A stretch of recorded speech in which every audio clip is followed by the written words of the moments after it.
Pilania sir, नसीब राणा जी, सम्मानित मंच और मेरे सामने सभी सम्मानित बार मेंबर्स, सबसे पहले तो बहुत बहुत धन्यवाद आप लोगों ने मुझे ये अपॉर्चुनिटी दी। आपकी जो भी डिमांड्स हैं बिल्कुल पूरी होंगी, पर उसके लिए हमें सत्ता में हिस्सेदारी चाहिए।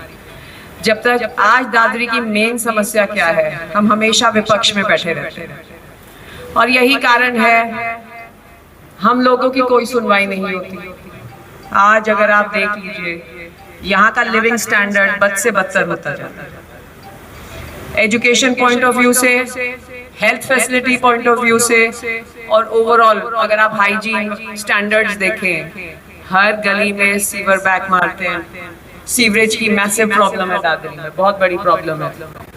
इसके अलावा अक्यूट वाटर शॉर्टेज दादरी में, और ये दिन पर दिन बद से बदतर होती जा रही है। 10 साल पहले इतनी वाटर शॉर्टेज नहीं थी जितनी आज है, और उससे भी बदतर बात क्या है, जब पानी आता है वो सीवरेज से मिक्स हुआ पानी आता है। और चाहे कोई भी वार्ड हो, आप यहाँ की आई थिंक सबसे एक्सपेंसिव कॉलोनी शंकर विहार है, शंकर विहार में भी यही समस्या है, और दादरी के जो आउटर एरियाज है वहां भी यही समस्या है। तो आई थिंक यहाँ पे जब तक इस सब के लिए मैसिव इन्वेस्टमेंट चाहिए। सीवरेज की जो प्रॉब्लम है, कोई सोचे 5-10 करोड़ से वो हल हो जाएगी, नहीं। यहाँ 21 वार्ड हैं, 21 वार्ड में हर वार्ड में सीवरेज लाइन बदलनी पड़ेगी, तो इसके लिए मैसिव इन्वेस्टमेंट चाहिए। वो तभी हो सकता है जब आपकी सत्ता में हिस्सेदारी हो, सरकार की आपको बैकिंग मिले, तब आप इस तरह के बदलाव लेकर आ सकते हैं। आपकी जैसे डिमांड है सर, बिल्कुल जायज डिमांड है कि वो जमीन ट्रांसफर नहीं हुई है, बिल्कुल ये मेरा सौभाग्य होगा अगर मैं आप लोगों की मदद कर सकूं। तो पर उससे पहले जैसा कि सर ने कहा कि आप लोगों को मेरी मदद करनी पड़ेगी। हम बिल्कुल चाहते हैं दादरी को और शहरों के पार पर लाने की। अगर आप देखें रोहतक यहाँ से कितनी दूरी पर है, पर लिविंग स्टैंडर्ड में, एजुकेशन अपॉर्चुनिटीज में, जॉब अपॉर्चुनिटीज में वो हमारे से 20 साल आगे जा चुके हैं। और आसपास के आप और शहर देख लीजिए, आप करनाल, पानीपत, हर जगह यही है कि आज हम बहुत ज्यादा हर आंकड़े में बहुत ज्यादा पिछड़ चुके हैं। तो इस बार कांग्रेस की लहर है और दादरी के लिए भी एक गोल्डन अपॉर्चुनिटी है। मैंने भी कई साल इस इलाके में संघर्ष किया है, आप सभी जानते हैं, और इस बार लकीली ऐसा माहौल बन रहा है। आसपास के आप जितने भी हल्के देखें वहां पे भी कांग्रेस की ही लहर है।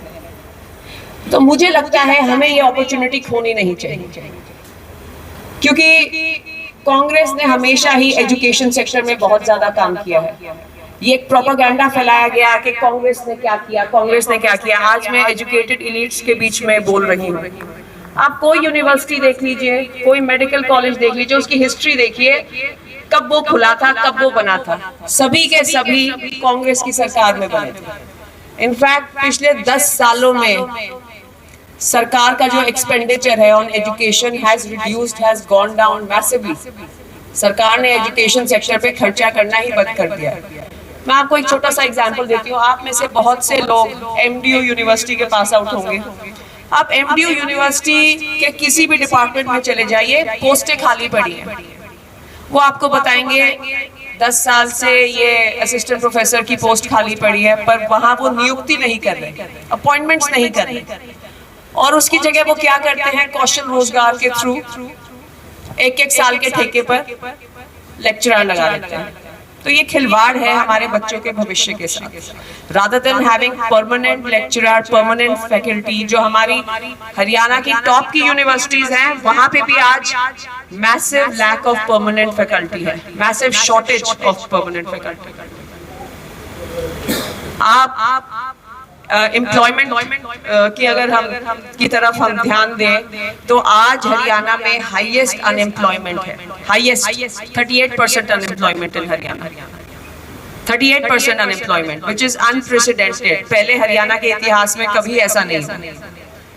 कि हरियाणा जो काफी जिसको संपन्न राज्य माना जाता था, एक प्रॉस्परस स्टेट माना जाता था, उस स्टेट में भी इतनी मैसिव अनएम्प्लॉयमेंट की आज समस्या आ गई है। और दुख की बात यह है कि हमारी मीडिया, हमारे टीवी चैनल्स इस तरफ हमारा फोकस लेके ही नहीं जा रहे।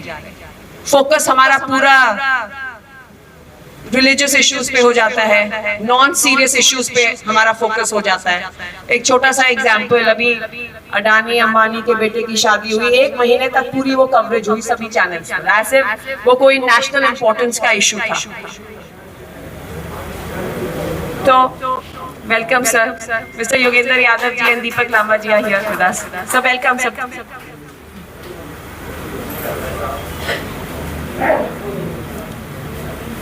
So welcome. So 10 साल we welcome Mr. Yogendra Yadav and Deepak Lamba ji. Please, all of you, give a good round of applause.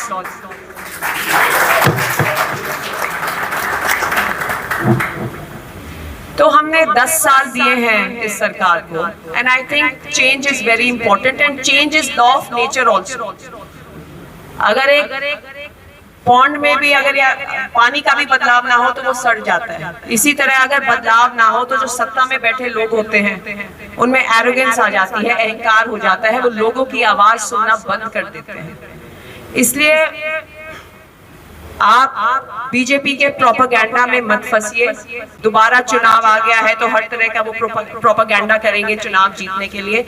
जो हरियाणा के रियल इश्यूज हैं, असल मुद्दे हैं, massive unemployment, lack of education facilities जो अब इन्होंने कर दी है, इन मुद्दों की तरफ आप ध्यान दीजिए। यहाँ पे ज्यादातर लोग मैं देख रही हूँ अंडर द एज ऑफ 50 हैं, यंग हैं, तो आप लोगों के हाथों में भविष्य है इस स्टेट का।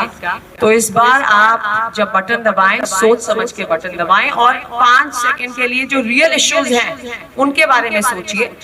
जो कास्ट, रिलीजन, इनसे ऊपर उठ के हमें डेवलपमेंटल इश्यूज के ऊपर इस बार वोट देना है। Thank you.